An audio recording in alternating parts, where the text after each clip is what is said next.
Good evening, guys. Welcome to Pontificating with Pete on Generational Change. This is a first for a lot of you that are going to be coming in this evening. Normally, I do my hello. I've been doing that for a while as our intro with Jen Perelman, who is my co-host and business partner. And so this is the solo show that we are running. And right now, what I have discovered is that, especially doing this right now in the middle of a debate, this is the real debate that we should be talking about, are the issues that really matter, not how much mud can be slung back and forth between two corporate-owned presidential candidates. And so right now, what is of immense importance is talking about the issues at bar that really matter to us. I had a little intro that I think you guys will appreciate. And anybody who is that the last one, Colin? Yeah, that looks like it. Okay. So I'm seeing the hashtag FUPayMe in the chat. And of course, from one Jersey guy to another, there is no way in hell that I couldn't play this as an intro before we bring in our main guest. Guy's got to come up with Paulie's money every week, no matter what. Business bad? Fuck you, pay me. Oh, you had a fire? Fuck you, pay me. Place got hit by lightning, huh? Fuck you, pay me. I think it goes without saying that anybody who has ever invested in anything and is now dealing with the ramifications of a broken economic and political system doesn't like being fucked with and then has to say, fuck you, pay me. And that's what happens when everybody basically gets together and says, I don't care what your lame-ass corrupt excuses are, there are certain consequences for those that don't abide by the rules. And so I admit that while this may not be the most colorful way to do it, it's certainly the most effective. So I'm glad you guys are all here. And if anybody can speak to the issue at bar when it comes to this criminal behavior in our stock market system, then it certainly would be Drew Diligence. Welcome to Pontificating with Pete on Generational Change. That was a hell of an intro. Oh, I'm not messing around. I told you that I am serious and that I think that this issue is something that is not getting enough attention. I think we can all agree that anybody who puts money into an investment in general, and I'm in commercial real estate, for those of you who are wondering what I do, everybody knows that there is risk involved in any investment. That goes without saying. But when fraud is involved, there should be no risk whatsoever. And it seems to me that the issue at bar here has everything to do with fraud, and it can be proven. And the fact that it's been basically brushed under the rug for a very long time is something that must be highlighted at greater lengths so we can find a solution and make sure that everybody who has been wronged by this is finally put in the right position as they need to be. So, Drew, the floor is yours. Please introduce yourself and introduce this very controversial but an essential topic that we're going to discuss this evening. Okay, first and foremost, I want to say thank you very much for having me here today. It's very appreciated. I say this not only on behalf of myself, but on behalf of an entire community of shareholders that have been fighting for the last 18 months to get some transparency. Much appreciated. My pleasure. So I'm going to give you kind of the long and short version of it. Way back in June of 2021, a nanotechnology company out of Canada named Metamaterials did a merger with a company in the States that went by Torchlight Energy Resources. Torchlight Energy was an oil and gas company, and Metamaterials did not have any intention of being in the oil and gas business. They used this merger strictly as a vehicle to get listed in the United States. So what they did was they took Torchlight's assets and they spun them off into a separate security that was never supposed to be made tradable. In October of 2021, this security, against the issuer's wishes, all of a sudden began trading on the OTC. John Berta, former CEO of Torchlight Energy, called the regulator and said, actually called the market operator and said, you need to take this down. This should not be trading. The OTC markets informed Mr. Berta, you need to take this up with FINRA. FINRA stated that because John Berta was no longer the CEO, he had no standing to make this kind of complaint or request. Now I'm going to ask you to explain to the audience exactly what FINRA is and how that factors into this equation. FINRA is the regulator that that oversees the OTC market where this security was being traded. So it's like a version of the FEC, basically. FINRA is the SRO that is delegated by the SEC to oversee this part of the market and other aspects of the market as well. Okay. So essentially, fast forward now, 14 months goes by. FINRA allows this thing to trade without any interference whatsoever. And on this, in July of 2021, Metamaterials issues a corporate action, an S1, which states that this security was going to be spun out into a private company. 4 subsequent revisions to that S1 were filed, amendments they're called. And this was in response to SEC comments. So the SEC comments and you have to amend. In November, the SEC had no further comment. And in December, a corporate action notice was released on the 6th, which informed the investing public, the brokerages, and the market operator that this security was no longer going to be tradable after December 12th. On December 7th, Jeff Mendel, vice president of OTC markets, goes on a broadcast and states that as per FINRA, the last day of trading would be December 12th. He even made predictions for extreme volatility and volume going into the close of the 12th of December. That's actually clip A. If you'd like to roll that, you can go for it, and then I can finish up. Absolutely.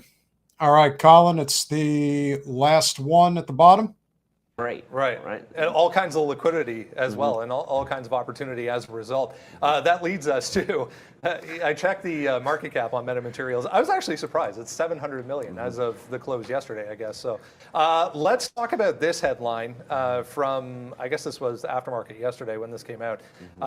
So a FINRA decision comes through, which is going to see the OTC listed Series A preferred shares of Metamaterials be transferred into this NextBridge hydrocarbons. From the OTC standpoint, if someone is a holder of this stock, what does that mean? Okay, so basically, per FINRA's corporate action, right, that came out. Basically, what that means is MMTLP is being deleted as a ticker after the trading day on the 12th. So it's deleted on the 13th, right? And so that means that you no longer are reporting a trade in MMTLP after that date. And so I think it's spinning up into NextBridge hydrocarbons, something like that. Along those lines. Something along those lines. As far Colin, as pause this for 1 second. Where that trades and. Is this guy lying through his teeth right now? Because I think he is. No, well, okay, so here's the funny thing. He comes out and he says this. Meanwhile, we have uncovered information that leads us to believe that he knows that the last day of trading is going to be December 9th. But he's informing the investing public that it's the 12th. Okay. So it's funny that you say that. Yeah, well, because again, I've been in sales. I follow, I'm not a forensic analyst. I'm not, but I can tell when I can read people's body language. And what this guy is basically doing is he's fidgety. His eyes are moving all over the place, and he's trying to remember what they told him to say. Remember, when you go out there, you say this, because when you have to lie, it doesn't come naturally. It's like you're memorizing something and saying, okay, well, remember, this is what you got to say. And he looks like somebody who never did, with all due respect, I don't want to judge book by its cover, but looks like he never did an honest day's work in his life. He's just somebody who basically has worked in finance his entire life and doesn't really understand the needs and the wants and the understandings of people who work for a living. So that's just kind of what I took away from that. We will continue, but yes, I get the impression that this guy is not being honest when he's speaking. Continue, Colin.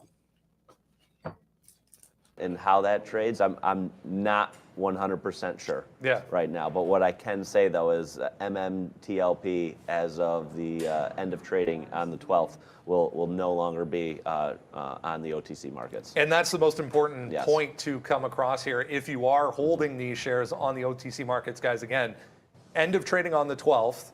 It's coming off of the OTC.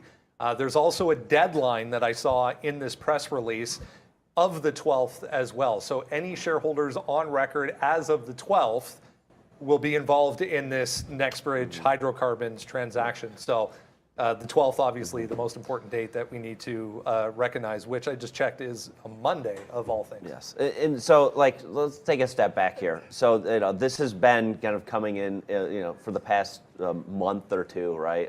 In and out of trading very heavily as well too. It's a very active name, huge swings, violent swings in the name. This has been this is not something that typically happens, right? And also just as far as from a corporate action standpoint, usually when FINRA announces a corporate action, it's like the night before, the day before for something that's going to be deleted. And so what is it? It's a week out, or not quite a week out, but a week out is out of the ordinary. And so we'll see how it trades for the next few days, but maybe something to keep an eye on. No, and that's a great point. 100%. It's going to probably do way more volume than it normally does until Monday. Again, end of trading on Monday, so we will have access up until Monday. As it turns out, it wasn't till Monday, was it? It was Friday. And he lied. And he knew he was lying. So, Mr. Diligence, why would Mr. Mendel lie about the close of trading on the 9th and say it's the 12th? What would be his motivation to do that?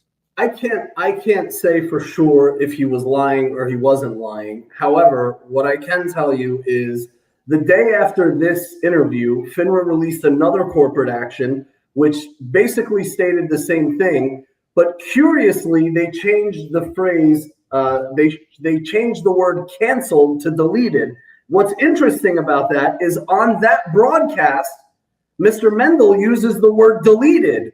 So he must have ESP, because the next day, FINRA literally changed the verbiage of the corporate action unsolicited without being asked by the company to do so. To the word deleted, which is the same word that he used.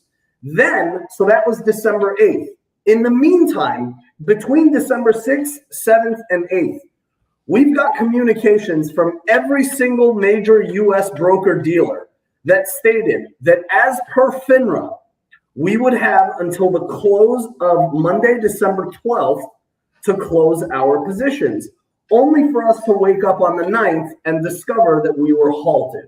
Now, when you ask why, the belief is, there is a prevailing belief that this security was very heavily naked shorted and manipulated. Now, what does that mean? Generally speaking, when you want to short a security, you have to be able to either borrow or demonstrate your ability to borrow shares to lend out to short. Otherwise, you're just printing shares that don't exist and dropping the stock price down.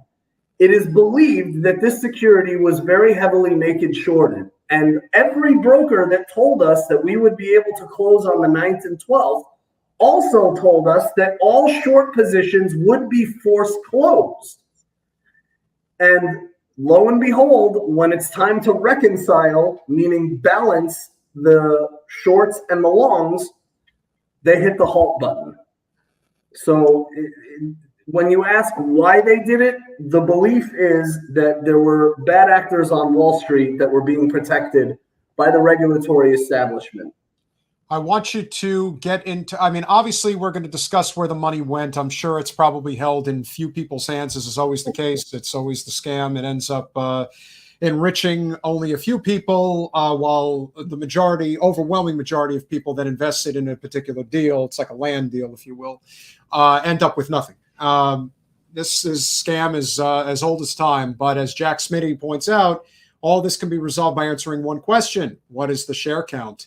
Seems that they don't want to answer that question. Why not? So it's funny. Ever since March of 2023, the shareholder community has made a concerted and valiant effort to rally Congress to help us get some answers from the regulatory establishment. I would specifically, starting in July of 2023, we started getting independent letters. The first one came from Eli Crane.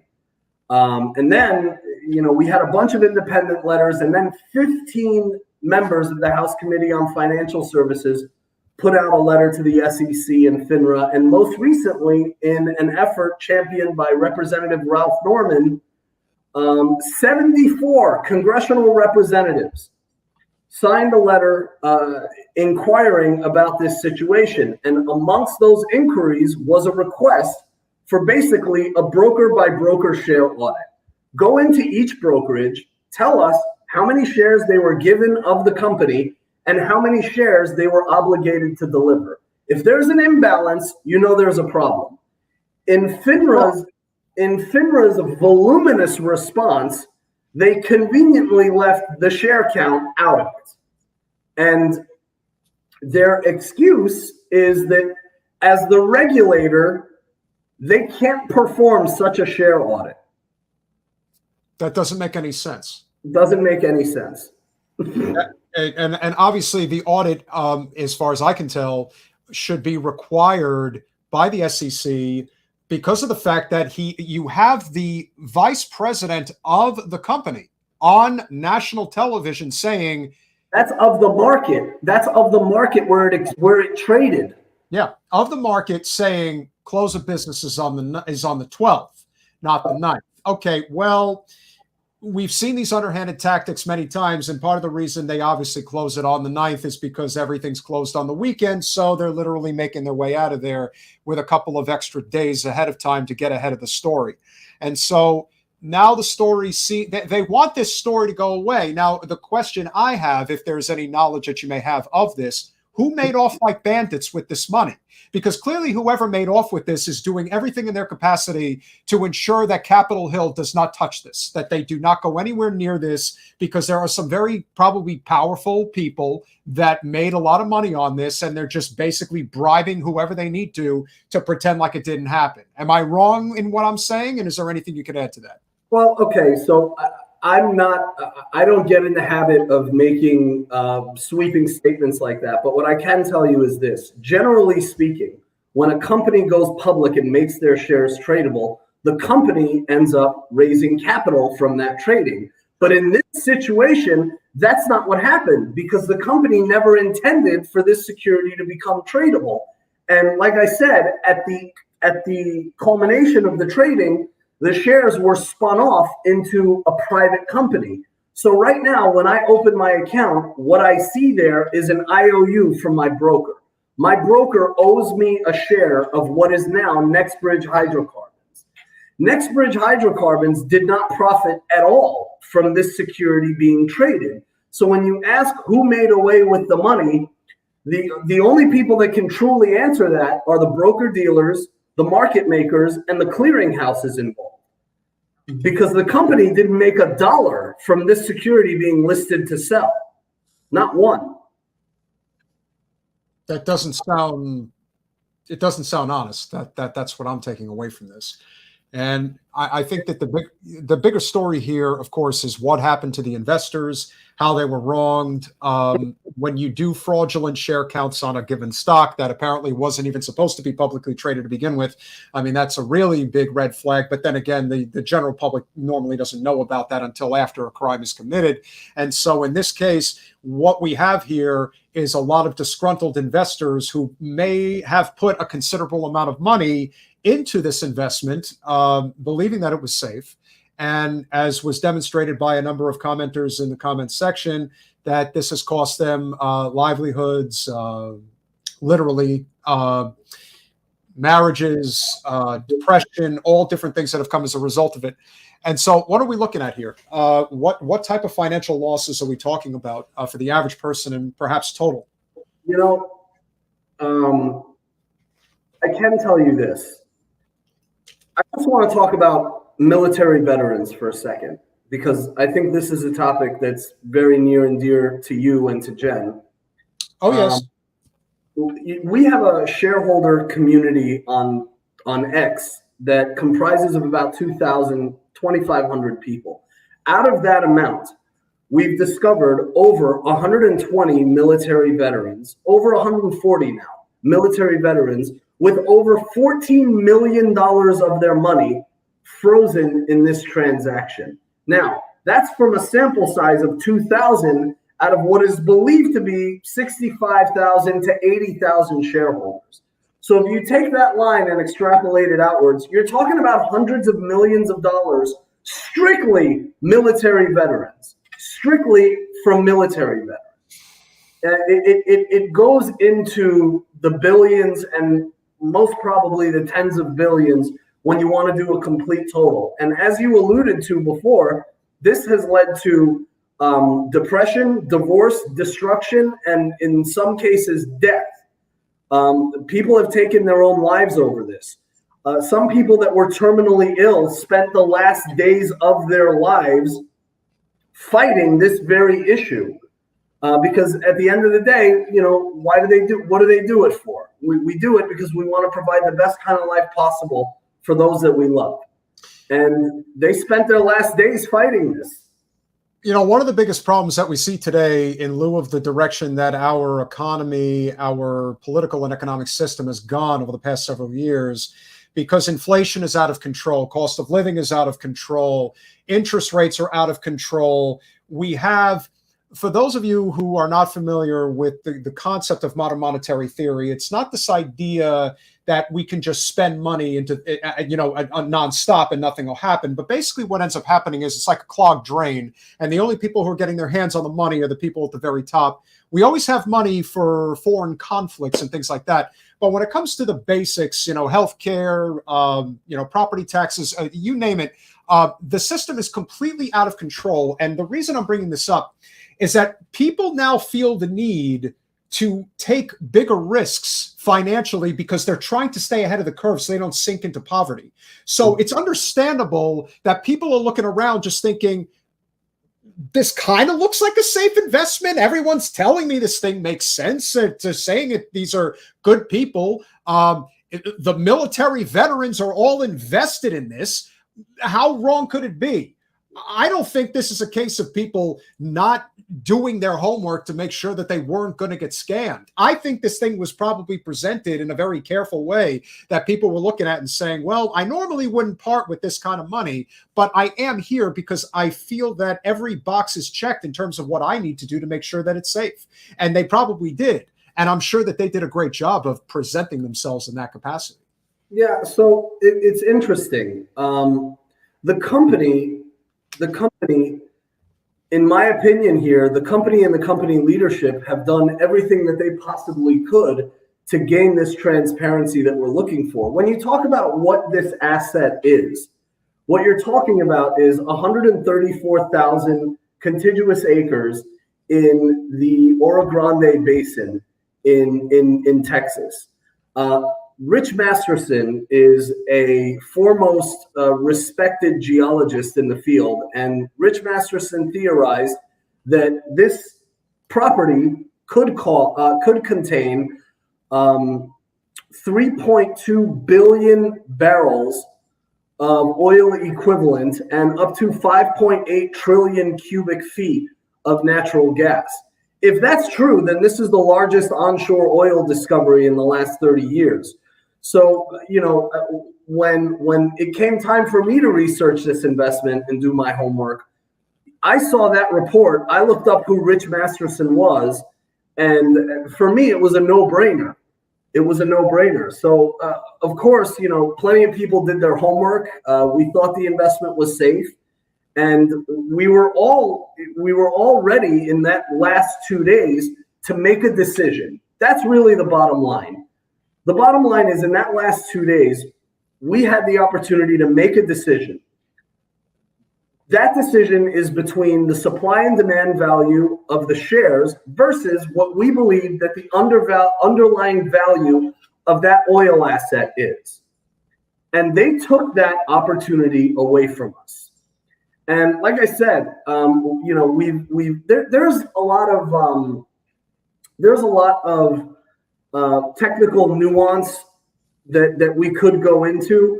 But for the purposes of your broadcast, I think it's very important to highlight some of the congressional support and, most importantly, some of the pushback we've received from Congress. For example, I can't help but, I appreciate Jen Perelman, and I think it's important for your viewers to note that Jen Perelman's opponent was, in my opinion, is a member of the weaponization of the federal government. She was positioned to help and make an impact in this situation, yet she's chosen not to offer her outright support on this issue. And what's really interesting about this is back in not long ago, the New York Post ran an article talking about some of the gains that our congressional members have made while they're in office, talking about how Ms. Wasserman Schultz in particular beat the market every single solitary year. And specifically, her biggest gains were made on shares of an energy company. Oh, yeah. In 2022. Correct. So it's actually staggering to see the lack of support that we've gotten from some, but the overwhelming amount of support that we've gotten from others, like Rep. Ralph Norman and Eli Crane and David Valadeo, and I could just keep on going. Well, the thing about Wasserman Schultz is that she has never met a profitable circumstance that she didn't like, especially if it was one that was underhanded and one that is not on the level.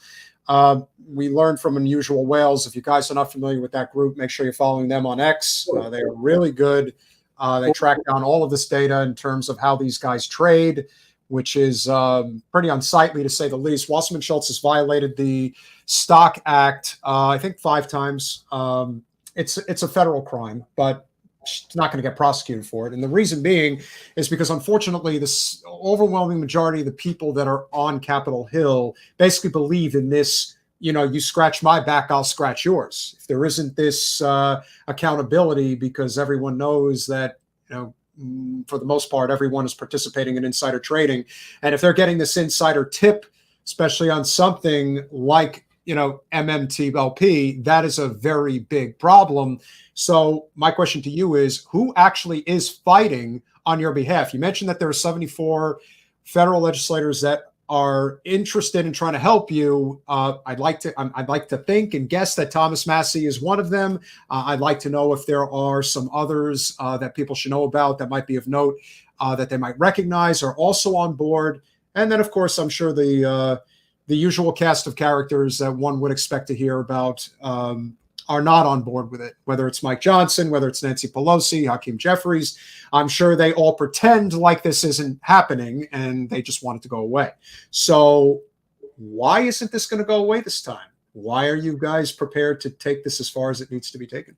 Well, this actually just goes to demonstrate the value of having a free speech platform that's available to everyone.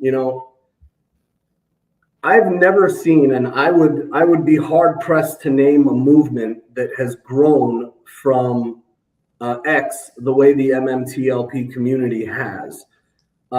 You've seen GameStop, you've seen the AMC, you've seen situations surrounding Volkswagen and many others, but none of those communities have been able to rally together and organize and get this kind of support at the congressional level.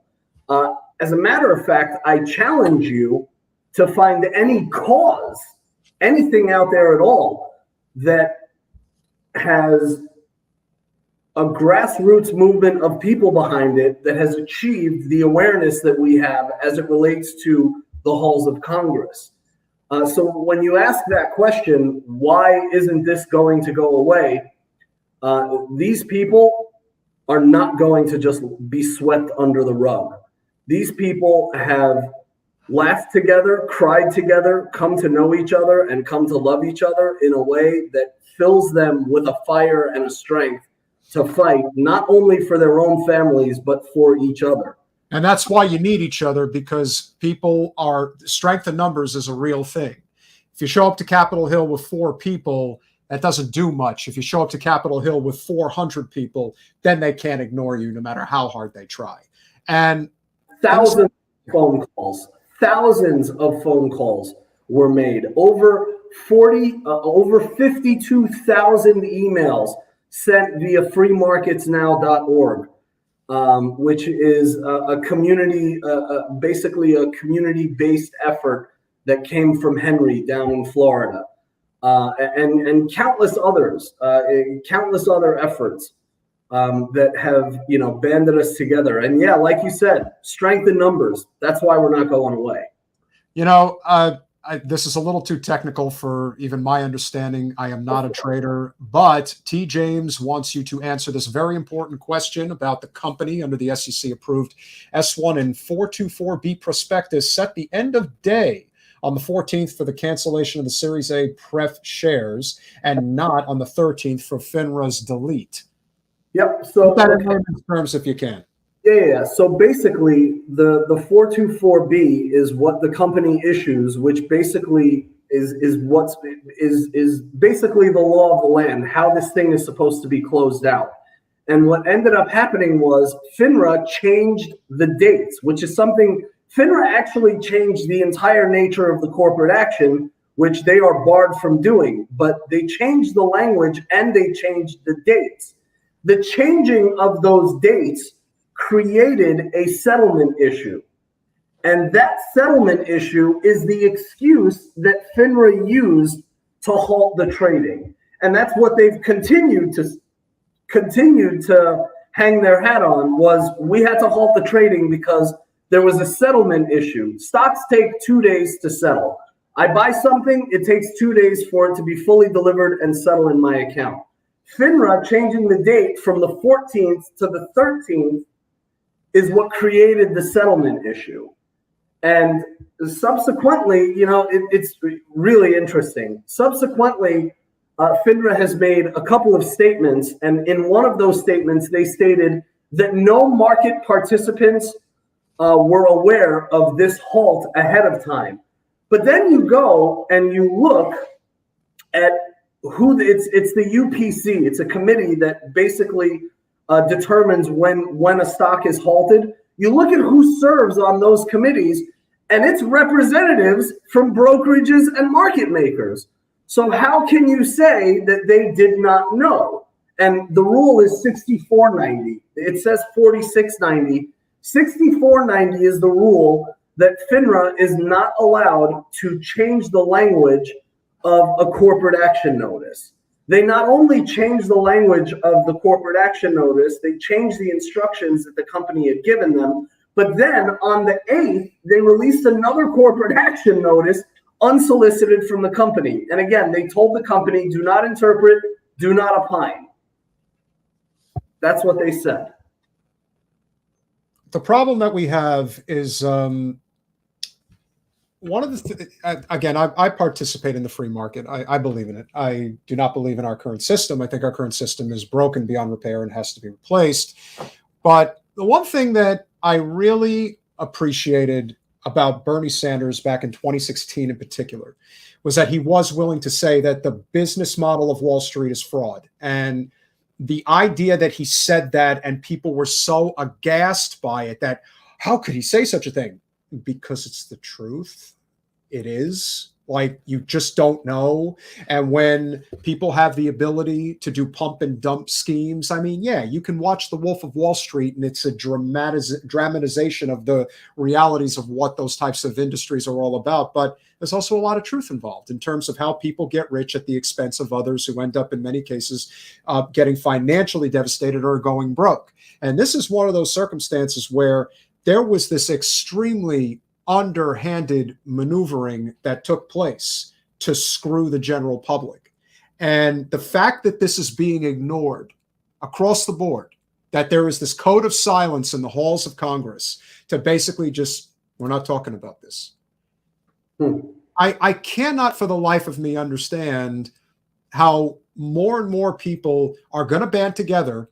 More and more people are going to know that the system it's unsalvageable at this point, and how the people who are in charge of this broken system think that they're going to keep doing this to people. I know there is this belief that this idea that we're going to turn into a country of serfs and that we're just going to be ruled by this mega wealthy class and that people are just not going to fight back. I don't know why they think that that's the case. Yes, there is this, there's sort of like the 5 stages of grief. There's like this acceptance period that our country is not what it once was, but it can be again. I'm not going into slogans or anything like that. But at the end of the day, I do think that there is this point where people do hit rock bottom. But once they're there, the only place you can go is up. And right now, the most dangerous place to be in a broken economic system is hundreds of thousands, if not millions of people with nothing to lose. That's a very dangerous place to be. And that's basically what they're saying. They're saying, we're not going to do a thing. You're not going to do anything. But the one thing that Jen Perelman has said for years, and she's absolutely right about this, the saying she has about the wealthy elites that basically pillage our nation is you cannot and will not be able to build your moats wide enough. They think they can, but this is a testament to the determination that you and anyone who was wronged by this investment is showing, because after almost 2 years, they're still believing this idea that they're going to go away. They're not going to fight back. Eventually, they'll accept the fact that shit happens. No. Maybe this is the straw that breaks the camel's back.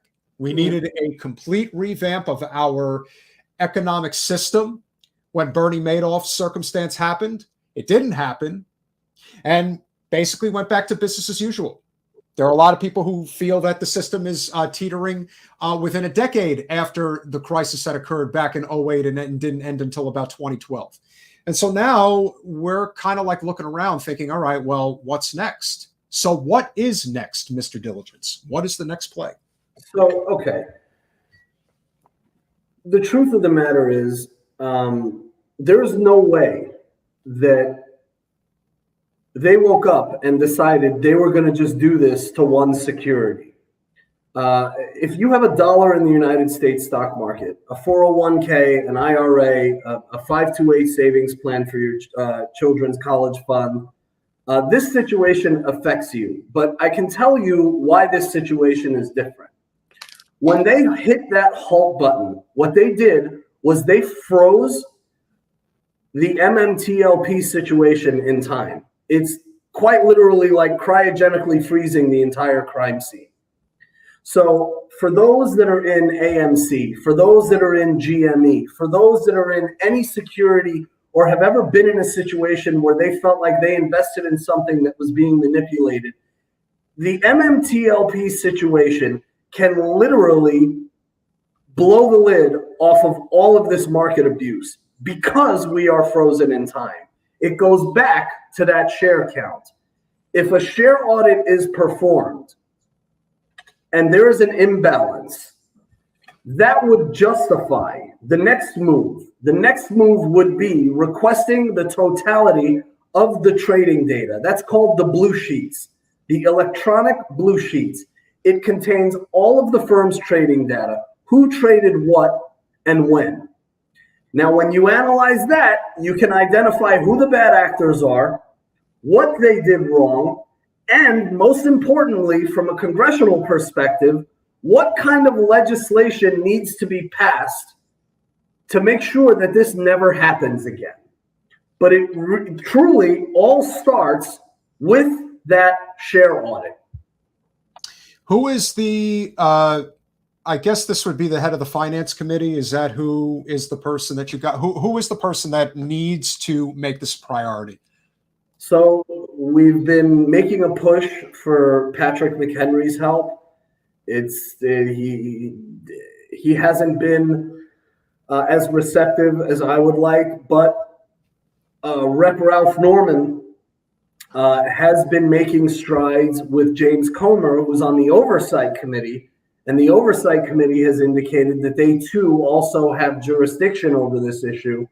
So we are basically, from a congressional standpoint, we're hoping that we will see a hearing on this matter get put on the docket. If a hearing happens, you could bring in everyone. You could bring in the executives, you could bring in the regulatory bodies, you could bring in, market makers or brokerage personnel, and you put them all under oath. You get to the bottom of what happened. You hold the parties that need to be held responsible for it. The hope is that we will see something from either the Oversight Committee or the Financial Services Committee in the way of a hearing. Well, here's hoping. I am just one person. Jen Perelman is just one person. But the unifying issue of our time, I don't care where you stand politically. I don't care what party you're in. Frankly, I wish we didn't have them. Here's what I can say. More than anything else, the issue that unites us is whether or not you're bought and paid for by corporate special interests. And needless to say, almost all of our representatives as of today are. Jen is not. She is running a grassroots campaign against Debbie Wasserman Schultz in Congressional District 25 in the Democratic primary. This is a D+10 district. The only way Wasserman Schultz is unseated is in a primary. No other way is going to make it done. We have momentum. We have an opportunity to win. Should we get to Capitol Hill, should Jen get to Capitol Hill, I will go with her. And this is a very big issue for me personally, because as I mentioned, I am in commercial real estate. I see the fraud from a mile away. I prefer to only work with like-minded entrepreneurs. I do not want to work with REITs or major investment companies because that's where the trouble starts. You want to work with people that actually are on the ground and care about whether a toilet's broken or whether or not a building facade is falling down. There are different things that come with that level of integrity. This is the same thing. The people who are not making an issue about this on Capitol Hill are people that are financially vested in making sure that nothing happens. That's pretty much it. It's not it's not a conspiracy. It's just the way the system is as of today. You mentioned corporate interests, and the fact of the matter is a lot of money funnels from these Wall Street institutions down to our, in the way of political donations to certain elements within Congress. That can't be disputed. But somebody mentioned this in the chat, and it's actually a very important point to bring up. A lot of people come out and say, you don't have anything to prove this imbalance, or this person is responsible, or that person is responsible. What I think is very interesting is that very recently, TradeStation has admitted that they do not have enough shares to deliver to their clients, which essentially means that they sold their clients counterfeit positions, or that they lent their clients' shares out and were unable to recall those shares, even though that you could close a short position right now as I'm sitting here speaking to you, they can close those positions, call the shares back, and deliver them. But TradeStation has actually admitted to this imbalance being on their books. So it's a staggering situation. Where more of this stuff is developing as the community continues to dig.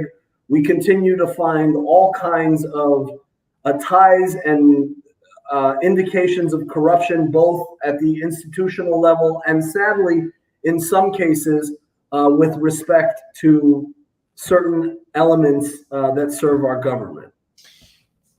You know, Jen says that if she wins, she's basically going to take it as a 2-year opportunity to go to the Hill and say what needs to be said.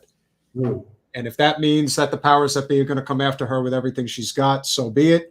But it's high time that we have somebody there who's just going to say what needs to be said, because this country's in big trouble right now. And the fact that this type of criminal behavior can be done in broad daylight to hundreds of thousands of people to the tune of tens of billions of dollars, and they just think, too bad, not a big deal. That's crazy. I mean, to me, even I feel like I can't be shocked anymore, but even this shocks me. Like that, it's so brazen and blatant. Financial terrorism, plain and simple. Couldn't have said it better. Financial terrorism. And that is why listen, Wasserman Schultz has a very, very tidy relationship with Netanyahu, but that's just one of many examples. When you look into her financial wheelings and dealings, the fact that she invested in an energy company and made a boatload of money, which clearly violated the SEC rules, it didn't matter. No one seems to ever go after anybody. It's why there are millions of people who are so up in arms about Trump being prosecuted. They're like, listen, I have no problem with Trump being prosecuted, but if you're going to go for one, you got to get them all. None of this, we'll pick one and then everything will go away. No, if you are a financial criminal, like I believe my congresswoman is, then I think it's necessary that these conversations get talked about loud and, make people uncomfortable, because you cannot hide from the realities of this broken system. Today it's a friend of yours, tomorrow it's a neighbor, then it's you. Eventually the buck's going to stop with you and you're going to be screwed, because everything is This is the fall of empires. This has happened throughout history. This is not a new thing. We may be living in a modern era, but when the powers that be start stealing everything from the people who really make this system work, it's going to break. And to me, this is something that I'm as outraged as you are, and I wasn't even scammed. But I feel like I was, because I feel like this whole system has turned into a scam. Yours is one of many stories that is happening today where people are literally losing their lives because they're putting trust in a system that has nothing to trust in anymore. And that's a scary place to be. Again, I commend you for fighting this fight. It is not over. It is just beginning. And I can promise you 1,000%, whether Jen can make it a priority or not, I'll make it a priority if I'm on Capitol Hill, because this is something that matters. This affects everybody. And there is no political, there's no red or blue with this shit. This is everyday people versus the people that control everything. And yes, I just came up with that on the fly, so you'll remember that one. This is about everyday people fighting back against the people who control everything. And that is what this is. If there is any place that you want to recommend people to go to follow everybody's work, to be more informed about this issue, please let us know. Well, first and foremost, you can go to mmtlpresources.com to learn more about this situation and how it affects everybody. You can also visit my Twitter account, that's Karma Collects. And the very first thing that you'll notice on top is the pinned post is a complete bullet pointed timeline with citations that delves into the intricacies and nuances of exactly what happened here. Anytime something happens, I make sure that it's updated. And those two places, really, mmtlpresources.com, Karma Collects on Twitter, probably where I would ask everyone to visit. I'm going to remind everybody, if you have $1 invested in the United States stock market, this affects you. So supporting us is supporting a free market. And you mentioned before, this is not going to end. I've looked at camera dead center and said what I'm about to say now. To the SEC, to FINRA, and to the regulatory establishment, you better get on the horn and resolve this with NextBridge Hydrocarbons, because we are not going anywhere until this is fixed. Couldn't have said it better. Guys, please get over to mmtlpresources.com. Learn more about this particular issue. It affects us all. I am so tired of hearing these stories because it's happening to almost everybody now. Everybody is getting scammed. It's so beyond the pale. And this is when the reason it's happening is because the people who have the ability to change it are actually benefiting from it. Because there is no other explanation. There would be no explanation for why this is happening other than the people who could fix it won't fix it because they're getting the payoff. And that's how this works. And it is a shame, but we are here to use our platform so that you can get your message out. I have no doubt that this will get picked up by others. I hope it does. And please keep sharing the message as you can. And just rest assured that if there is an opportunity, should Jen prevail, that we will 1,000% do what we can on the Hill to make this a priority so that you guys can get some retribution. You may not get all of it, but we will see to it in whatever capacity we can to see to it that something positive comes of this. I send my wishes and to everybody who's been affected by this. Financial ruin is a serious thing. I dealt with it personally a few years ago during COVID. I had a small business that did fundraising for college and high school sports teams around the United States. As you can imagine, my business shut down. I had to sell the home that I love dearly, and I never wanted to let it go. I hate driving by it in Delray Beach. It's a reminder of what once was, but maybe could be again one day. So, just know we've got your back. We're fighting on your behalf. Drew, I can't thank you enough for coming on and sharing your story. This really means a lot. I know you and I will be talking. And if there's anything else that we could do, you'll let us know.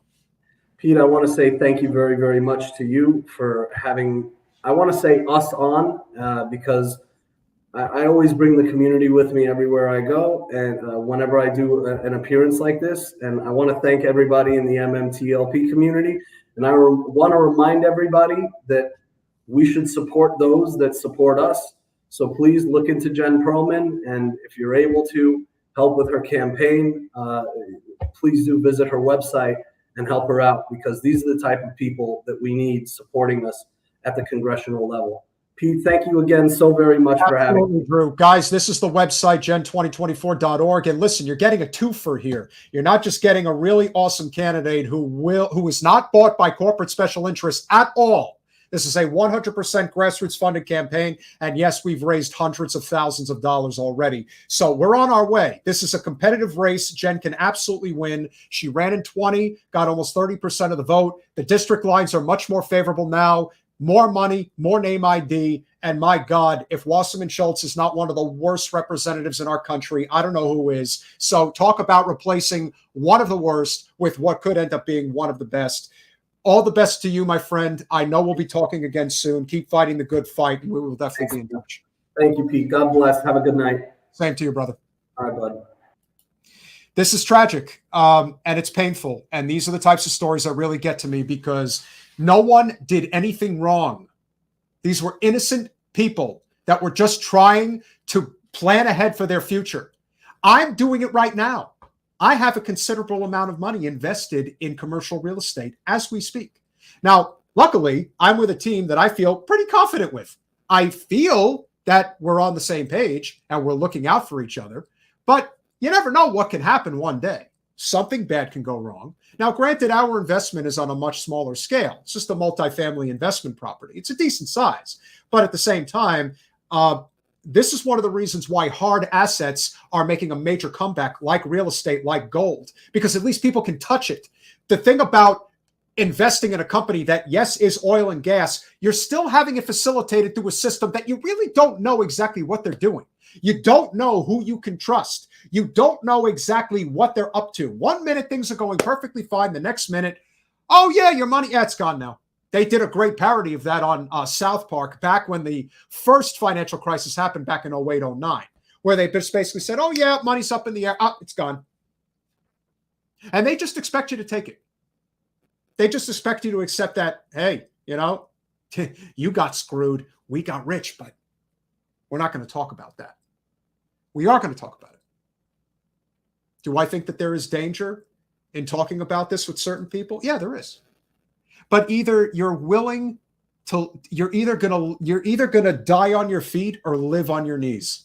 Make a choice. I'm willing to die on my feet. I'm not going to live on my knees, and nobody should either. I know that's a tough choice. I know that there is a lot riding on that notion of, well, what can we really do here? Is this really worth the fight? Are we going to put ourselves in harm's way if we keep pushing on this button? Well, everything has everything will come to a head at some point. That's ultimately the big issue here for most people. When we're talking about the financial foundation of our nation and how it has been completely captured by corporate special interests, I know it's a scary thought, but there comes a point where you just have to say, fuck it, and take a chance.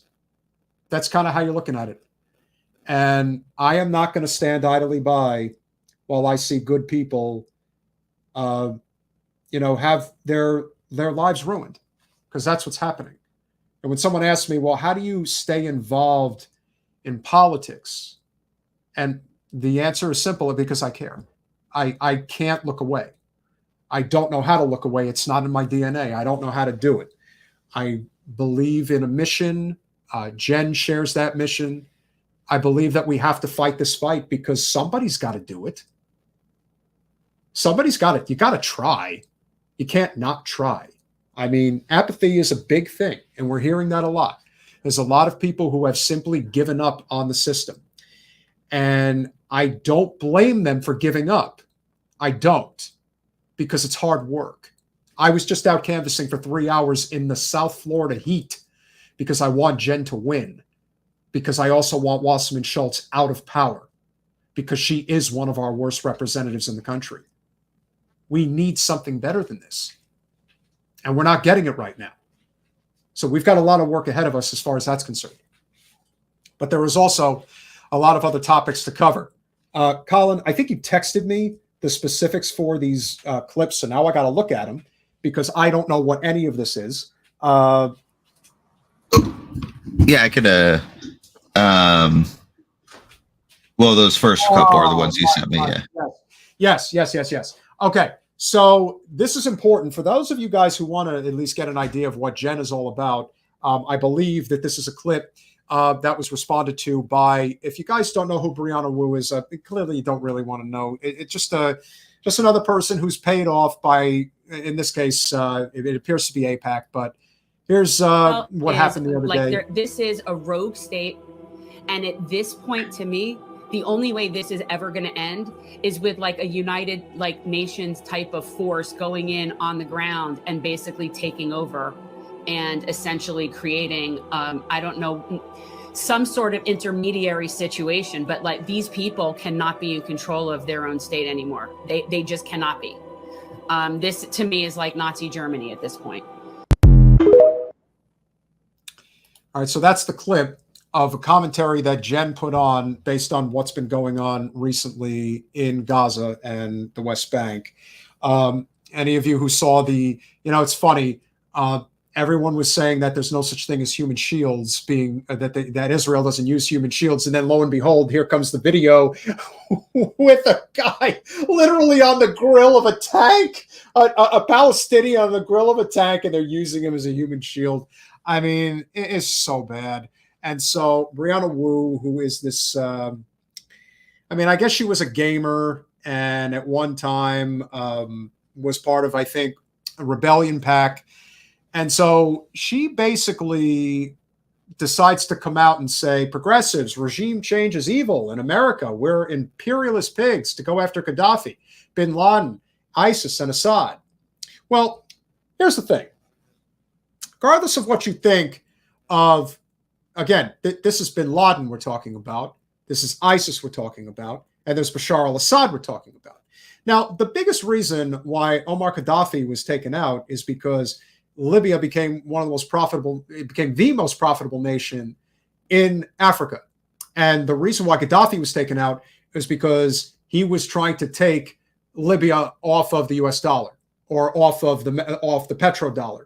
When that happens, kiss your nation goodbye, because that's how we operate. And that's why we go in and do regime change.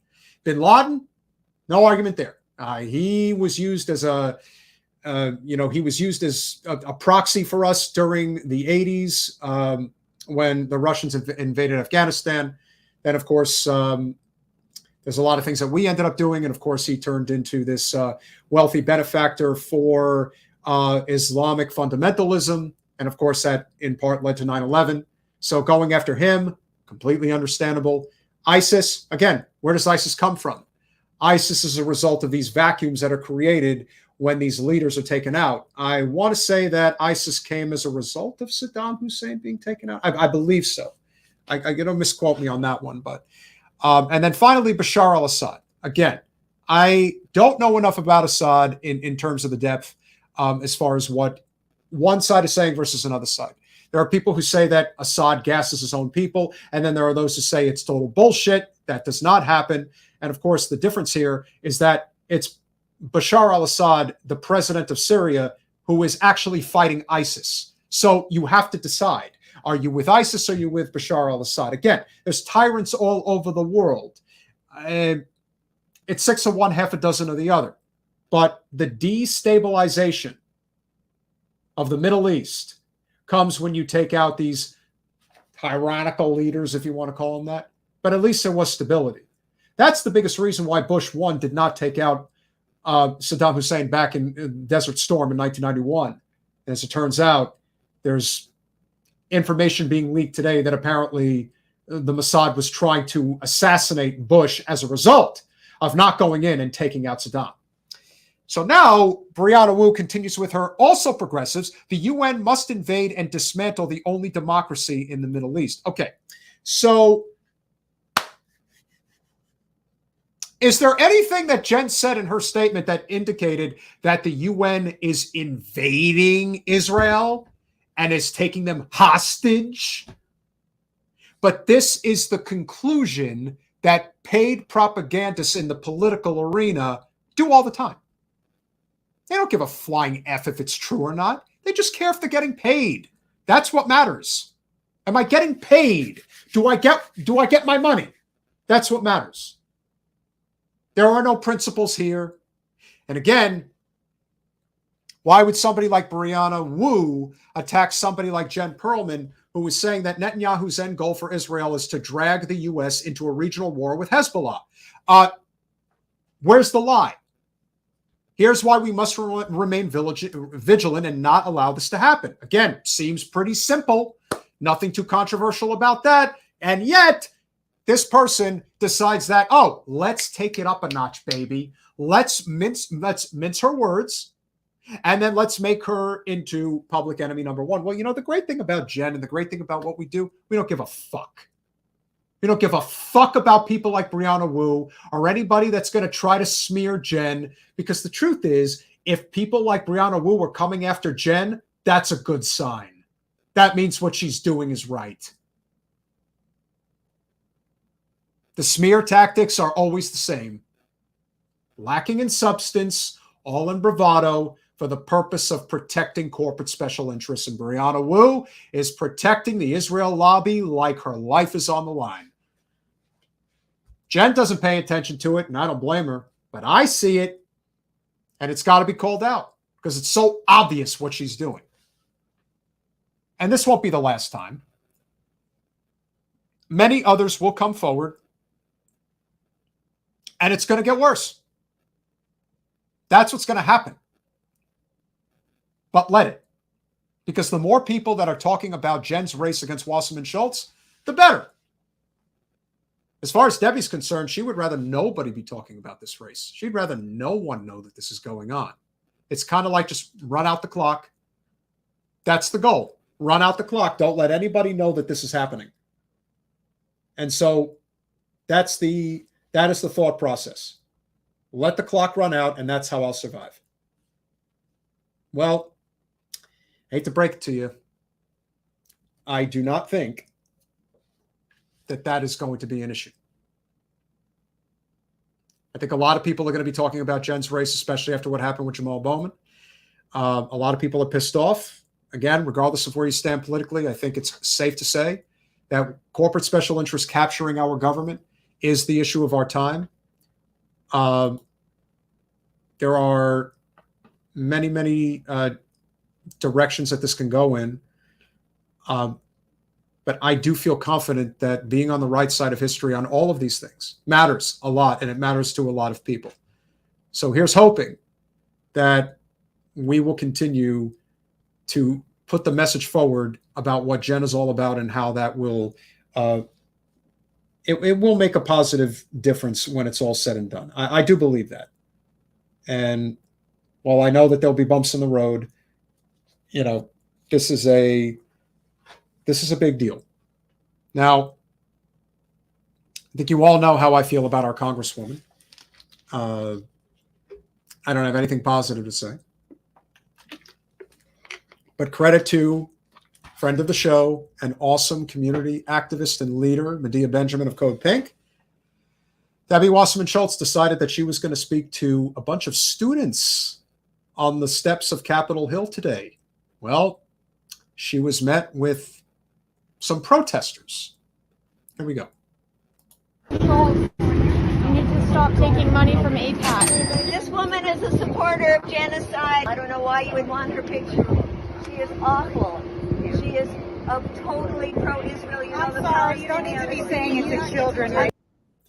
So, of course, Karen decides to show up and tell Medea, hey, I'm sorry, you don't need to be saying it to children. Yeah, you do. And they need to know the truth. Apparently, this soccer mom, who is probably one of the chaperones for the kids that are coming here, felt that it was necessary to say, hey, the kids don't need to know the truth about this Congresswoman. She's here to give them the facade that she's actually a representative and is actually going to do right by them and give you good guidance. Not at all. We'll continue. What's wrong with telling children? This is Congresswoman Debbie Wasserman Schultz, a supporter of genocide, talking to young children. She shouldn't be allowed to talk to young children. I'd like to know the thought process that is going through this lackey's mind right here in white. She knows exactly what Medea is saying, and she probably knows it's true, and she's just kind of, making sure that the area is covered. I think that's what she's doing. But at the same time, what I love about Medea is that they hear all of this. You could pretend like you can't hear it. Wasserman Schultz could pretend like she doesn't hear it, but she hears it. She knows what people are saying about her. But when you're basically a sociopath, you're like, I know better than they do. That's how they see it. In her mind, she's superior. And these people are inferior. They don't understand. Oh, they understand quite well.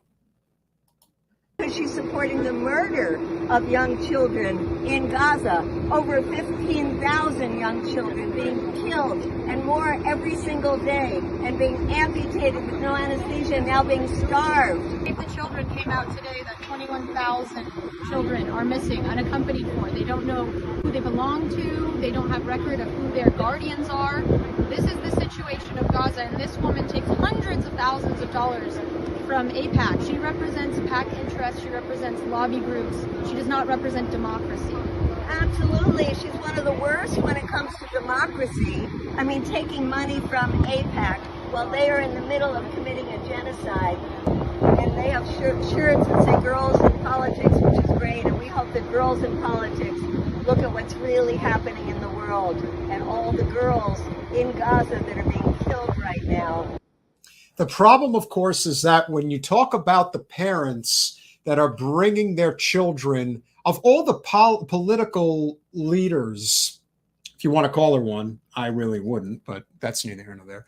If they're going there and listening to Wasserman Schultz speak, well, I don't know. It kind of reeks of, well, I guess we took whatever we can get. I highly doubt these kids are coming in from Florida. What this seems to me is that this is a summer camp of sorts, probably somewhere in southern Maryland or northern Virginia, maybe even D.C. And this is the congressperson that they got to have speak to the kids. And Wasserman Schultz just loves to talk. She really does. And so this is it.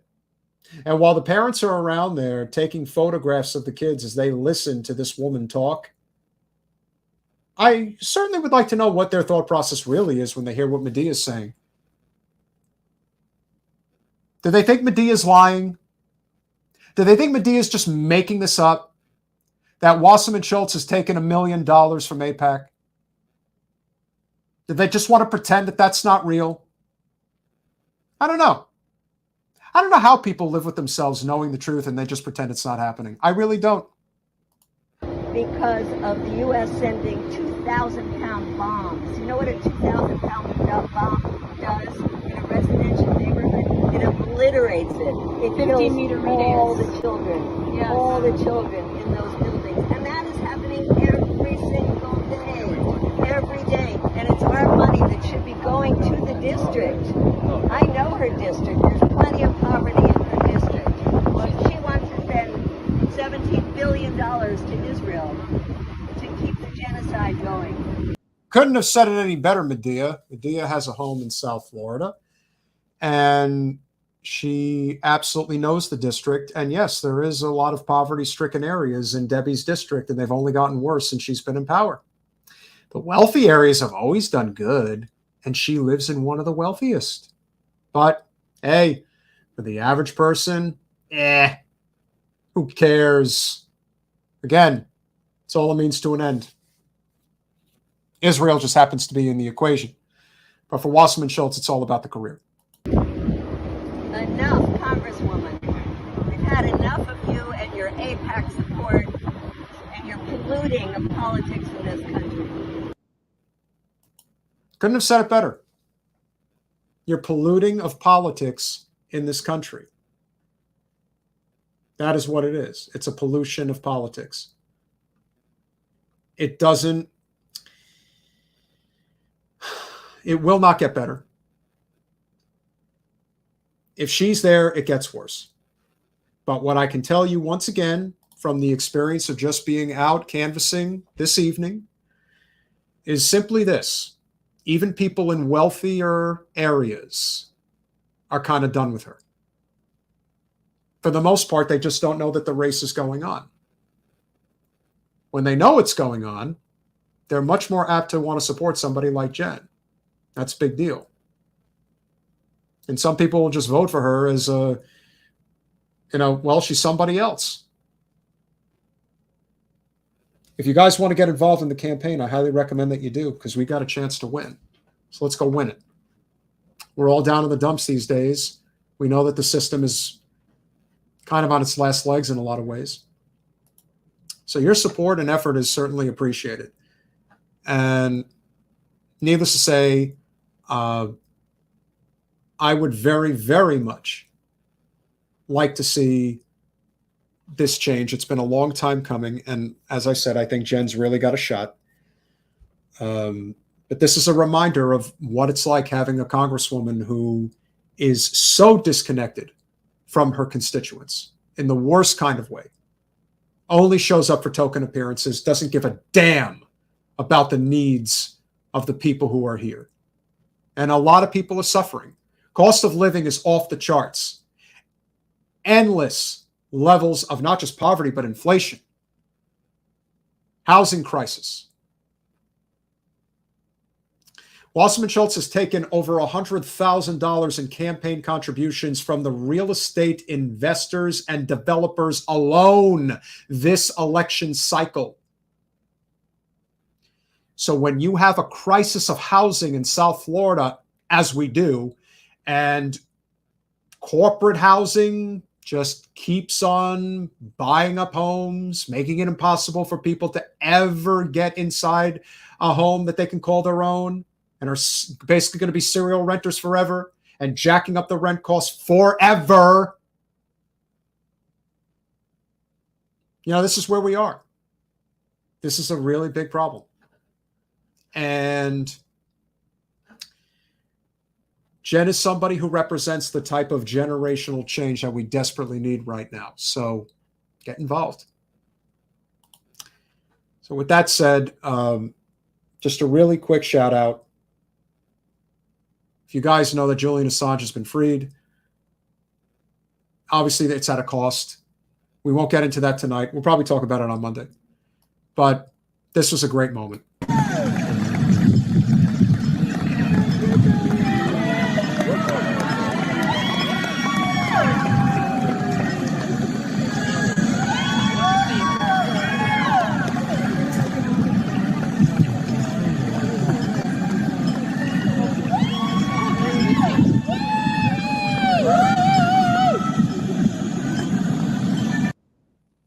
I had the privilege of meeting Julian's father, John Shipton, who he's hugging right now.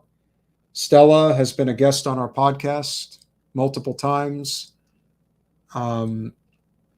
These are good people. They're just trying to do the right thing in the world. And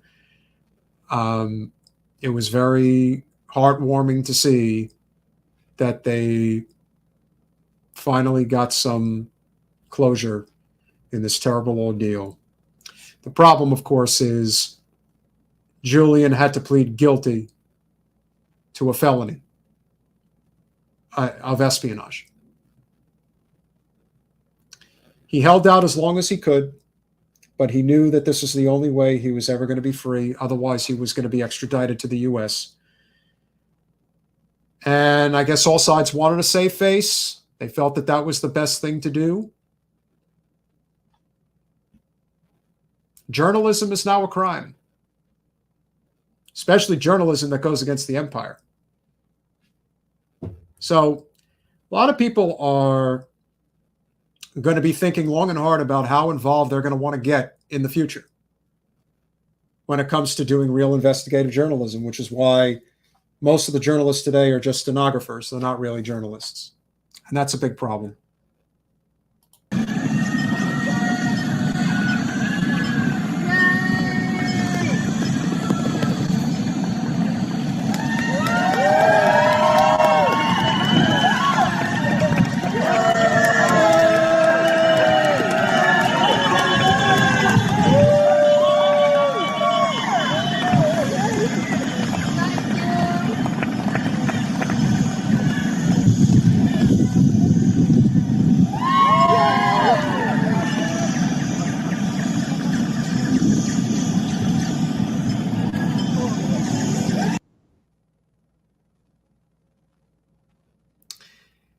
It does make you happy. It's good to see that he finally got home. He exposed the fraud that was the 2016 Democratic presidential primary between Bernie Sanders and Hillary Clinton. And our Congresswoman was basically at the head of the class overseeing all of it. Now that Julian's home, let's give him some real closure, and let's unseat Wasserman Schultz and bury this for good. It's time.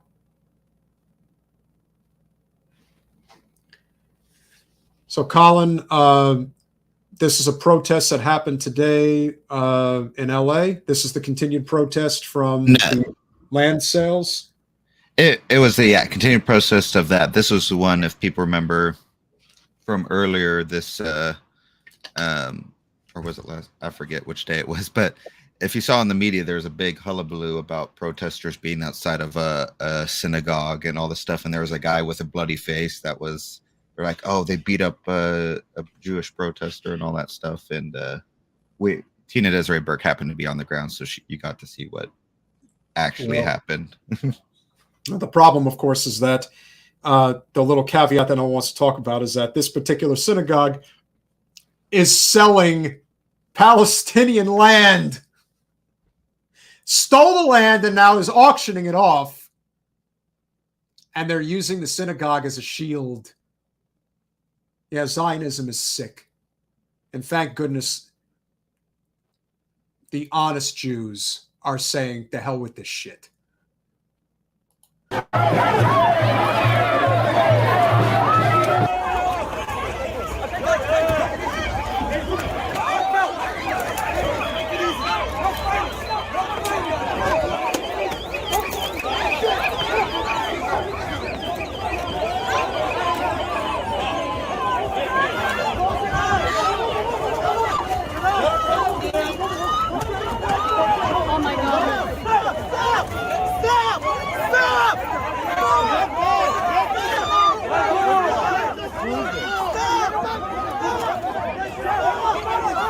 Police! Go run, get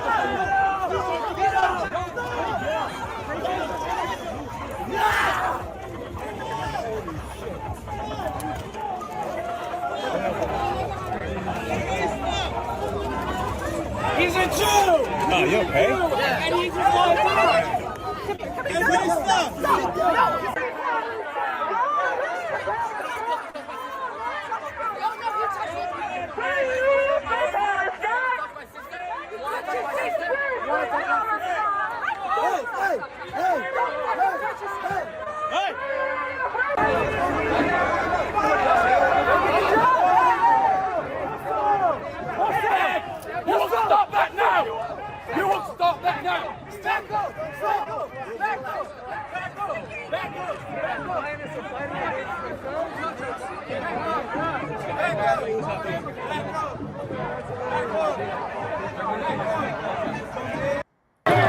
Notice the lack of aggression towards the Israeli side versus the Palestinian side.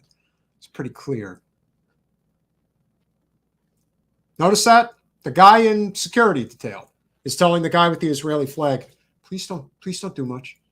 Whereas the guys that are on the side of Palestinians, oh, forget it. Do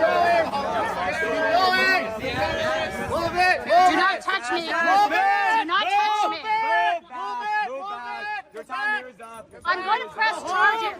Go home! Go home! Go home! Do not touch my camera. Shut up before I knock your glasses off. Go home now. Go home now. Get out of here. Get out of here. Go away. Go. Leave her alone. Go away. Don't touch me. Leave her alone. Don't touch me. Leave her alone. Touch me. I'm protecting her. You touch me. You tell me one more time, I'm going to knock you out. Leave her alone. Don't touch me. Leave me alone. Stop touching me. You are the instigator. No one touch you. You touch. Get out of here. Just get out of here. No. Go away. I'm not Go going. away. Get out of here. You're not wanted here. I don't care. And neither are you. You don't decide who goes I where. do. You don't Yes, I no, do. you Yes, don't. I do. Yes, I No, do. you don't. What are you doing here? Yes, I do. You don't decide. Yes, I do. Nothing to do with you. I'm a US citizen. Yeah, come on, right? Okay. He's a real tough guy with that mask on his face, let me tell you. Real tough guy. He's real, and he's, of course, he's real tough with a woman, too. You know, you got to love that shit. I mean, that really speaks to the confidence that these guys have. And, of course, they're all in groups. They're not solo. That's bottom line. Boy, they're really tough when they've got their friends around, let me tell you. Get out. The Palestinians. Go home. Go. Put your cameras down. Get out of here. Get out. Get out. Get out. Stay away from me. Stay away from me. Hey! Stop it. Stop it. Stop it. Stand back. I will tase you. I will tase the shit out of you. Dude. Back up.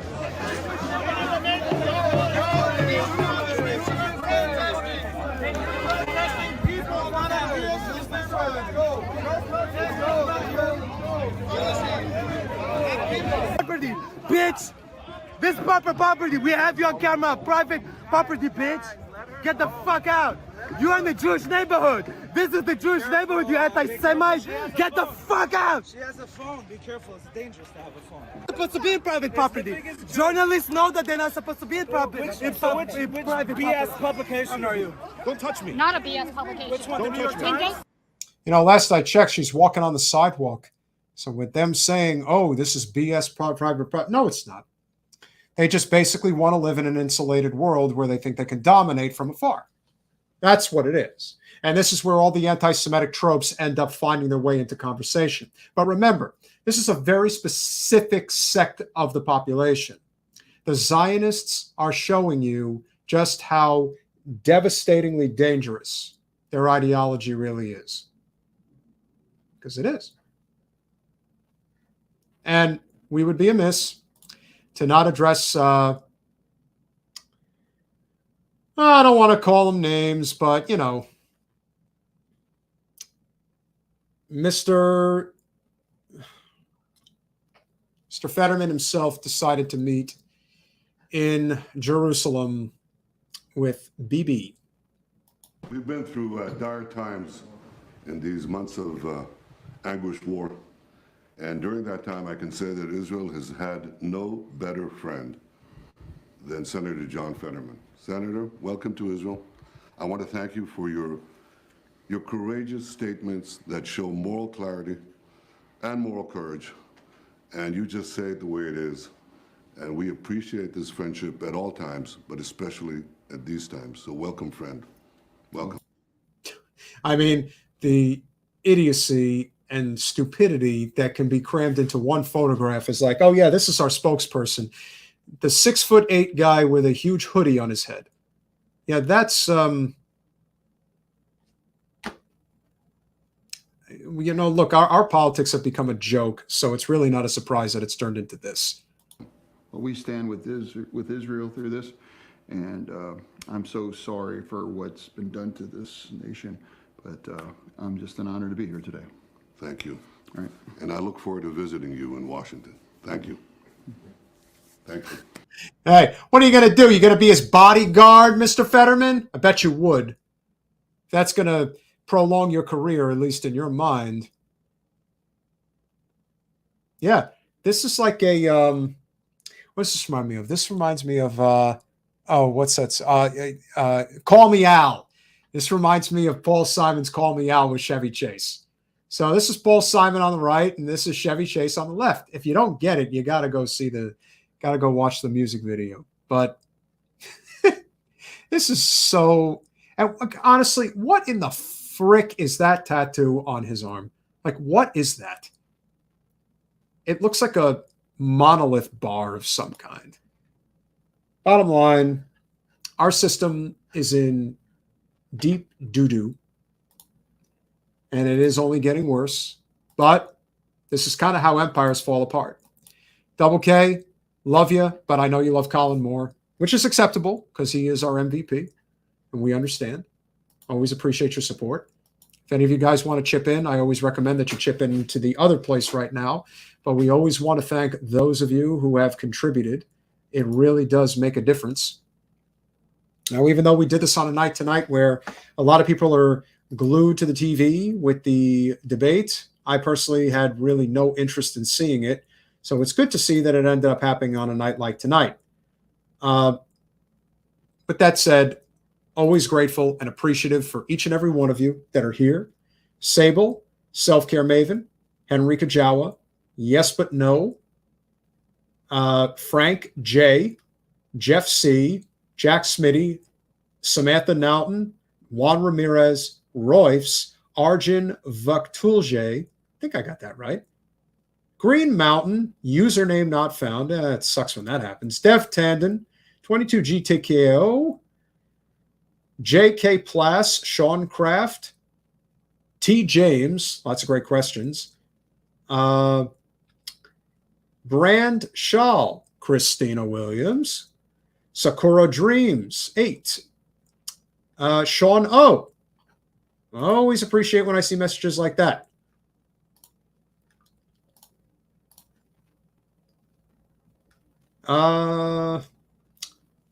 Drew Diligence, of course. Fantastic conversation. Steve Gaghagen. PC3.